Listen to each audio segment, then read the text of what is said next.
Now let's talk real quick about back-end offers. What's on the back end? So, does a company make another offer shortly after the initial sale?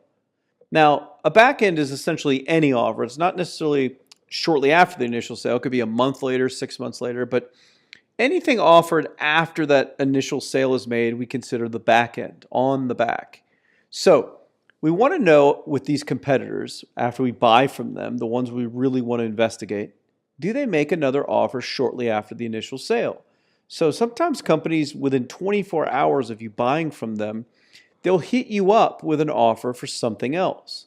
And usually it's complementary to the original product. It makes sense, it flows. It could be like an advanced version if you bought a beginning course of something, things like that. So usually it's a progression. It's like the next logical thing that you probably need from the company after buying the initial thing. So we need to do kind of an investigation into these companies. So after we buy for the ones we really want to check out, we need to pay attention, look at the emails, look at what they do. Sometimes companies will call you on the phone, and we need to make notes of all that stuff. If they call you on the phone, you really need to make a note of that because that's how they're making their model work is through follow-up phone sales. But do they make another offer after the sale? Do you start receiving automated follow-ups? Will you start getting emails, a day later or a week later? You need to make notes of whatever you get. Do you start getting automatic follow-up? You can tell if, they're loading up an autoresponder with a bunch of pre-written messages that automatically go out after somebody buys. So do we get these automatic follow-up messages? And if you get any of these, you need to print them out and store a digital copy of them. Want to archive all this stuff on these competitors. Now in these follow-ups, do they start promoting affiliate offers? Do we see them starting to push other products, make recommendations? And you can tell if it's an affiliate product because it doesn't go to their shopping cart. It'll just be a link that ends up like on somebody else's website where you then have to click an add to cart button or a buy button. So it's like an extra step. That's how we can really tell if it's an affiliate offer. And by the way, when we start to join lists and we start to investigate these companies, this is how we start finding the affiliate marketers. A lot of affiliate marketers don't sell their own products. They only make affiliate offers. So they only promote and make money from other people's products. You're not going to find that when you go through someone's funnel because a funnel is actually buying a product for somebody. But when you do join opt-in lists, whether you get a report that you download or a white paper or a case study, something like that, or you subscribe to just a company newsletter or kind of news thing, that's when we'll start to see the affiliate offers being made from an affiliate-only type of a model where they're just making money promoting affiliate offers. So we need to pay attention to any of this that we start to encounter. But we want to see if on someone's back end after we've bought from them, sorry to get confusing there, and I was talking about two different things. But for people we buy their products from, we want to know if they start promoting affiliate offers. Does their back end process seem like a critical part of how they turn a profit? See, sometimes you'll see a company that looks like they're making a bunch of money because you see their ads and how much they're spending, and you see their visitor numbers, and you kind of say, wow, they must be making a lot of money. And let's say they sell a $50 ebook on stock trading. And you're like, wow, I could have someone ghostwrite this $50 ebook on stock trading. I could do what they do. I saw their video sales letter page. It's not that advanced. I could get someone to make that for me. And then you go and buy the $50 ebook to fully investigate their business. And they don't even have upsells. Nothing happens. It's just the $50 ebook. So you buy the ebook, you download the ebook, download it. It's a good ebook. You say, wow, this is nice, but I could still emulate this. I could still clone this. I could just do exactly what they do. But then 3 days later, you get an automated email that comes to you that sends you to a web page that asks you some questions, say, about stock trading. Let's say that's what the ebook was about.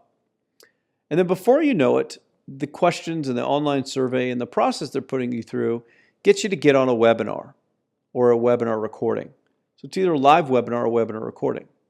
And the next thing you know, this webinar is pitching you a $5,000 stock trading system that goes way beyond what the ebook was about. The ebook was just about introductory concepts and methods for trading stocks and making money. On this webinar, they're pitching you a $5,000 complete system on how to make money from trading stocks. Well, as you quickly realize from that, the back-end process is the majority of their business. they make money on the $5,000 thing, not on the $50 ebook thing. But someone looking at the business just from the front that only saw the $50 ebook for sale would think that's the entire business. Oh, they're making millions just selling a $50 ebook, which in fact, they don't make money at all from the $50 ebook. They probably lose money with their advertising. They make their money on selling those $5,000 stock trading systems to people. So this is why we need to investigate competitors and buy their products and see what their back ends are in order to fully figure out their business and their business model. But it's amazing. You become a customer, you figure out everything. So that's something for you to figure out. Does their back end process seem like a critical part of the business model? Is that really how they turn a profit? And here's why this matters. If it is, and it's very, very expensive on the back end or some crazy solution they offer, I mean, what if they were selling a gardening ebook and then the back end was like a $10,000 small tractor tilling machine for your yard if you have a big yard, and their entire business is selling these machines? That's a very hard business to emulate. We could certainly find someone that sells those machines. We could find a way to do a deal and sell it, but that's a lot of work, takes a lot of capital, and it's going to be a pain in the butt. There's lower hanging fruit elsewhere, better opportunities, so we want to look elsewhere. But sometimes we'll see that. We'll see these crazy back ends, that really make the business not a viable one to kind of clone and go after. So that's why we pay close attention to that. The other question we need to answer is, are they using an ascension funnel or a model that they start promoting more and more expensive products after the initial sale? An ascension funnel is like the front end of the cheap ebook, and then they may offer a $200 or $300 course, and then they may offer a $2,000 or $3,000 system or more advanced course, and then they may offer like a $5,000 or $10,000 coaching program. They ascend the customer to different levels of purchase, and they get someone to spend more and more and more money. Now, the majority of people won't buy all those expensive things. 100% of the people buy that front end. 100% of their customers buy the first thing, the $50 ebook. And then maybe 25% buy the $200 or $300 course. And maybe then 10% buy the $1,000, $2,000 system. And then maybe 2% buy the coaching for $5,000 or $10,000. But every single one of those percentages, even the small ones, all add up to make the whole business model and where that company makes money from. So it's important to note if they're using an ascension funnel as a part of their model, because sometimes that is or isn't easy to emulate, and so we need to know that if that's happening. And last but not least, do they send you a survey or what I call a testimonial getter? So after you buy, you may get like a survey where it says, hey, thanks for buying from us, and it may come right away or a few days later. Thanks for buying from us. Please give us your feedback. And usually they'll ask you, how you like their product. If it's a few, they may send us a few days later going, hopefully by now you've gone through our course on how to trade stocks. Was it easy to understand? Is it hard to understand? So a lot of times you'll see these surveys, and really what they are is they're very complicated marketing mechanisms, which based on your answers will then present to you different offers for other things to buy. So you got to pay close attention to that to see if a competitor's doing that.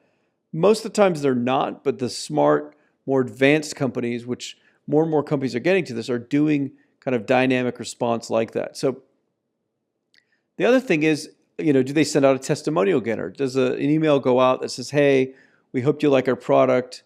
Could you shoot a short video, in front of your webcam, basically says how you like the product, what you got out of it, so on and so forth, and send it to us, and we'll, send you a free gift as our thanks. Well, all those things matter because those testimonials may be a big part of their marketing and why they're able to close people and make sales. And you'll want to have something similar in your marketing. That's the process of emulating success. We want to do what the successful people are doing.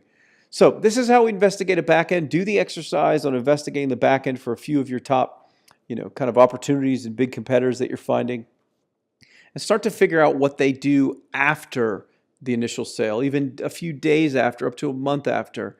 And it's very critical that we start basically kind of cataloging, archiving, if you will, the emails that go out, if they send a letter in the mail, if someone calls, just any details we can get on what they're doing helps us in this detective process.